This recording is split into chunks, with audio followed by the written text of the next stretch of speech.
আর ওই ছোড়াটা যেটা একটা মন্ত্রী হয়েছে, হ্যাঁ ছোড়াটা মন্ত্রী একটা হয়েছে না, হ্যাঁ তিনি তো বলছেন দেখ না তুই কোথায় সিএসএফ গুলি নিয়ে চলে, ওই গুলি তোর বুকে লেগে যাবে।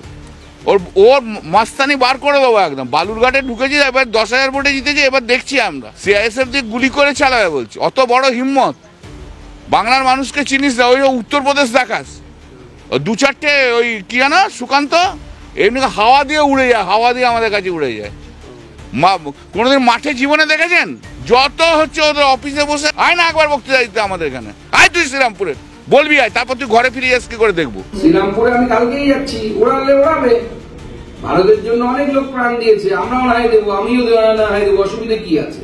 কিন্তু বাংলাকে উনি যে বাংলাদেশ বানানোর চক্রান্ত করছে সেটা করতে দেবো না, সেটাতে আমরা সফল হতে দেবো না।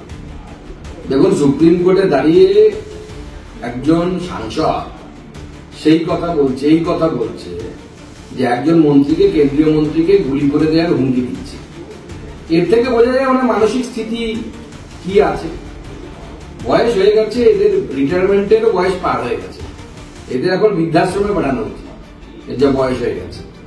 এবং বাচালের মতো কথাবার্তা বলে, কখন কি বলে কোনো ঠিক ঠিকানা নেই। এবং তার মধ্যে বর্তমানে যেহেতু তৃণমূল কংগ্রেসের অভিষেক ব্যানার্জির ক্ষমতা বাড়ছে, আর অভিষেক ব্যানার্জি তো এদের ঝেঁটিয়ে বিদায়ী করবে দল থেকে। অভিষেক ব্যানার্জির হাতে ক্ষমতাটা পুরো চলে এলে এই সমস্ত লোকেরা ঝেঁটিয়ে বিদায়ী হবে তৃণমূল কংগ্রেস নামক দল থেকে। তো সেই জন্য এখন এসব বিক্ষিপ্ত কথাবার্তা বলছি।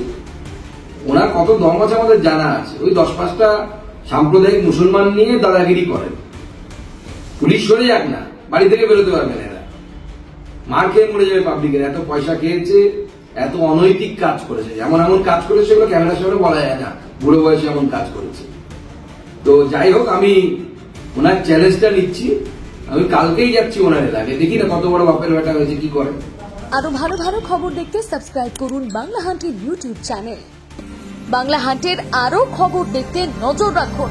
বাংলা খবর মানেই বাংলা হান্ট।